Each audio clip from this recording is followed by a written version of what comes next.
Most of you know these guys from the 300, where they played the role of a mythical army facing the legendary Spartans. The Persian Immortals were the Achaemenid Empire's elite troops, a so-called deathless unit that, according to history, never dropped below 10,000 active soldiers. Any time one immortal got eliminated, another took their place. Were they really the immortal warriors they claimed to be? Let's find out and look at their stats. So first off, how sturdy were these guys? The immortals weren't just random people pulled off the street. They were drawn from the Persian elite, often men with privileged backgrounds who could afford better nutrition and consistent training. One of their most underrated advantages was Persia's infrastructure. Unlike many ancient factions that struggled to keep their armies consistently supplied, the Achaemenid Empire went hard into road networks. The royal road system and organized supply trains meant immortals had a steady flow of rations. That gave them a major stamina advantage compared to units from smaller, poorer factions, who often entered combat malnourished or exhausted from the march. This boosted their baseline survivability both in battle and outside of it. Admittedly, they didn't have the toughness of hoplites or later Roman legionaries who could just tank absurd amounts of damage. But in their context, these guys were very healthy mains with great faction support, easily scoring an 8 out of 10. Now on to their raw damage potential and gear. Unlike heavy hoplites or Macedonian Sarissa phalanxes, they weren't designed to be pure DPS juggernauts. They had one signature weapon called the Sagares, a type of one-handed battle axe or warhammer. It was a light but powerful tool for close quarters fighting, particularly against heavily armored fighters, whose armor was made to deflect swords, not axes. Their loadout also included spears and short swords. These weren't really noteworthy, as none of these melee weapons was anything special.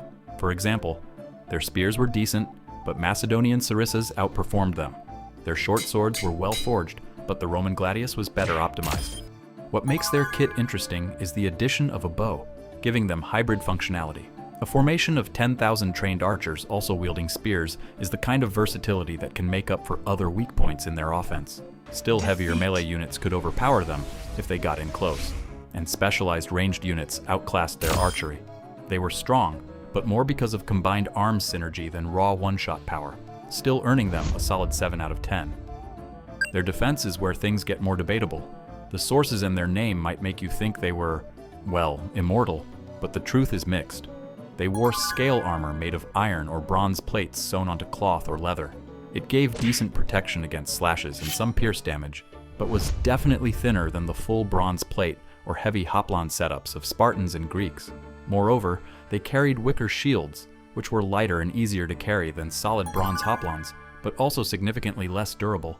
Against arrows or light melee weapons, wicker was fine. Against a dedicated heavy infantry push, not so much. So I would give them a 6 out of 10 in this category. But we are not done with armor just yet, because their defense and mobility are basically two sides of the same coin.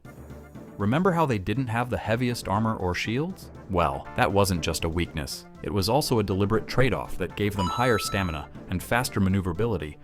A Greek hoplite was like a tank, great at holding a line, not so great if the battlefield demanded sudden shifts or forced marches over rough terrain.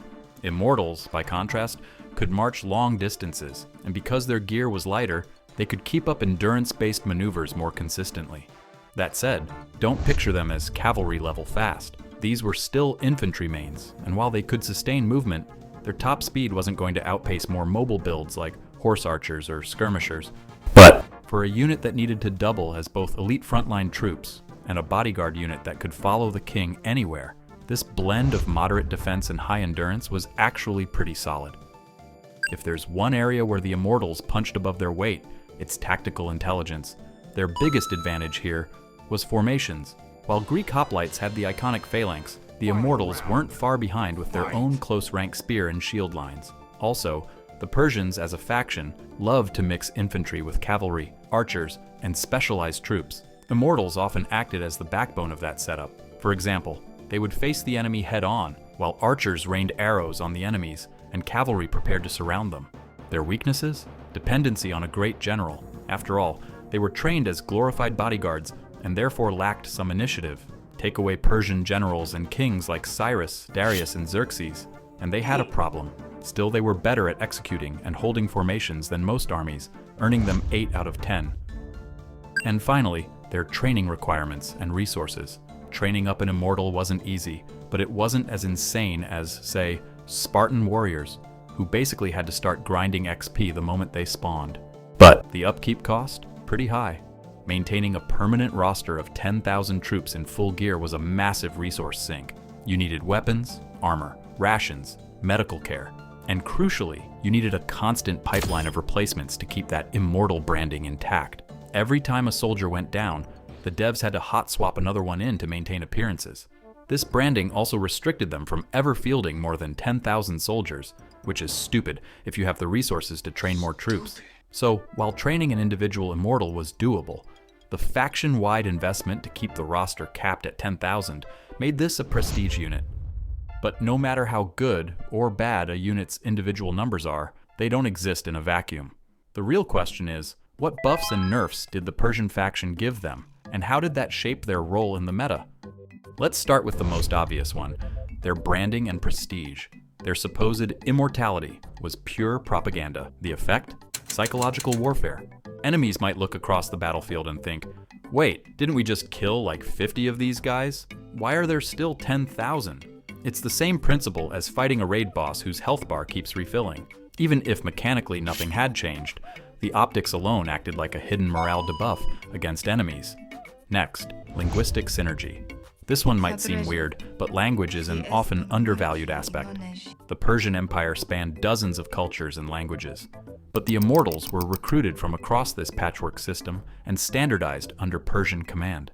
Immortals could act as cultural intermediaries, smoothing out the cracks in Persia's enormous army of mixed levies.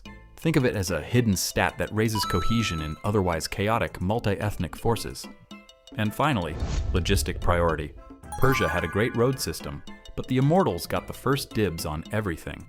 Whenever supplies were distributed, the Immortals were fed, armed, and rested before everyone else.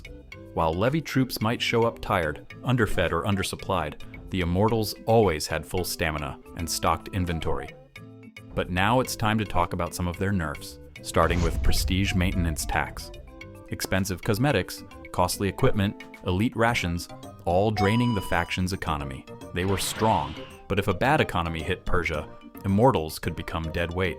Number 2, cosmetic armor problem. Remember those ornate gold and silver weapons? Yeah, those looked amazing, but weren't necessarily optimized for durability. In some cases, the Immortals' gear was more about intimidation and optics than raw practicality, which can end deadly in a real battle. And finally, the mixed kit dilemma.